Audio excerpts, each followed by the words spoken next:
Promo life YouTube channel में आपका स्वागत है। सदगुरु जी, तो वो क्या है? ठीक है, तो हम सभी के लिए हम अपनी जिंदगी कैसे जिएं? जिंदगी जीने का सबसे बढ़िया तरीका क्या है? हमें सीधी सीधी और सरल भाषा में बताइए।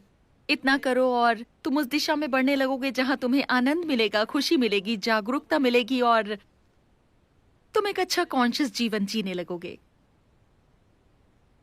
अगर आप ध्यान दें, अगर हर कोई थोड़ी सी कोशिश भी कर ले, हर कोई थोड़ा सा वक्त निकाले जीवन के इस हिस्से के लिए, आपके परिवार के लिए नहीं, आपके करियर के लिए नहीं, नहीं किसी और चीज के लिए, सिर्फ जीवन के इस हिस्से के लिए, इसे थोड़ा समय तो दीजिए, क्योंकि यह आपकी जिंदगी में जीवन का सबसे अहम हिस्सा है ना?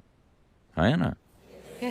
अगर आपको किसी से प्यार हो, फिर भी यह जीवन का सबसे ज्यादा अहम हिस्सा है ना? तो इस पर थोड़ा ध्यान दीजिए। ये कैसे होता है? हम इसको हल्के में क्यों लेते हैं? मेरा विश्वास कीजिए, आप हमेशा के लिए जिंदा नहीं रहने वाले। मैं आपको लंबी उम्र का आशीर्वाद दूंगा, लेकिन एक दिन तो आपको मरना ही है। तो इसे हल्के में मत लीजिए। अगर आप सुबह जागे कल, अगर आप सुबह जागे, ऐसा मैं चाहता नहीं हूं, लेकिन आपको पता होना चाहिए कि आज रात जितने भी लोग सोने जाएंगे, उनमें से 1 लाख से ज्यादा लोग कल सुबह जागेंगे ही नहीं। और कल अगर आप और मैं कल सुबह जाग जाते हैं, तो क्या यह कमाल की बात नहीं है? 1 लाख लोग जागे ही नहीं, आप जाग गए। क्या यह कमाल की बात नहीं है? बस छत को देखिए और मुस्कुराइए, आप अभी भी जिंदा हैं। और कई लाख लोगों के लिए कोई ऐसा व्यक्ति जो उनको प्रिय था, वो जागा नहीं। तो अपने आसपास के उन 5-6 लोगों को चेक कीजिए, वो सभी जाग गए। वाह, ये एक शानदार दिन है। आप जाग गए और वो लोग जो आपके लिए खास हैं, वो जाग गए। क्या ये एक शानदार दिन नहीं है? आपको ऐसा नहीं लगता? Yes. Yes. You don't seem to think so. Yes. Because the problem is just this, you are living with an idea that you are immortal.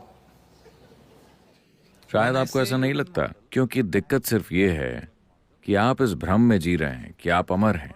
आप असल में नहीं सोचते कि आप अमर हैं, लेकिन आप अपनी नश्वरता के प्रति जागरूक नहीं हैं। यानी कहीं ना कहीं आपको लगता है कि आप अमर हैं, है ना? दिन में कितने पलों में आप जागरूक रहते हैं कि आप नश्वर हैं? अगर आप जागरूक रहते, तो क्या आपके पास शिकायतें करने का समय होता, किसी के साथ लड़ने का समय होता, अपनी जिंदगी के साथ बेकार के काम करने का समय होता? अगर आपको पता होता, अगर आप जागरूक होते कि आप नश्वर हैं, तो उसके सिवाय आप ऐसा कुछ नहीं करेंगे जो आपके और आपके आसपास के लोगों के लिए सबसे ज्यादा जरूरी है। अगर आप बस ये एक चीज करें, बस खुद को याद दिलाइए, ये मत सोचिए कि ये बुरी चीज है। मौत कोई बुरी चीज नहीं है, यही वो चीज है जिसने जीवन को मूल्यवान बनाया है। अगर आप हमेशा के लिए होते, तो आपको सहना नामुमकिन होता। हाँ। क्या हमें खुशी नहीं है कि हर कोई एक दिन मरता है? अगर आप बस इस एक चीज के बारे में जागरूक रहें, हर समय आप जागरूक रहें कि मेरी भी मौत होगी, ये नहीं कि मैं आज मर जाऊंगा। चाहत वो नहीं है, हम जितना हो सके उतना जीना चाहते हैं, लेकिन आप जानते हैं कि एक दिन मैं मर जाऊंगा। अगर आप बस इस एक चीज के प्रति जागरूक रहें, तो आप खुद ब खुद आध्यात्मिक बन जाएंगे। हर दिन हर पल अगर आप खुद को याद दिलाएं कि ये छोटा सा जीवन है, मैं नश्वर हूँ, एक दिन मैं मर जाऊंगा, सिर्फ 2 दिन के लिए ऐसा करके देखिए, आप अपने अंदर एक बहुत ही शानदार चीज बन जाएंगे। बस इतना ही। ये तो बहुत ही सुंदर था। बस इतने से की ही जरूरत है। अगर आप जीवन का मूल्य जानना चाहते हैं, तो बस इतना जान लीजिए कि एक थोड़े से समय की घटना है।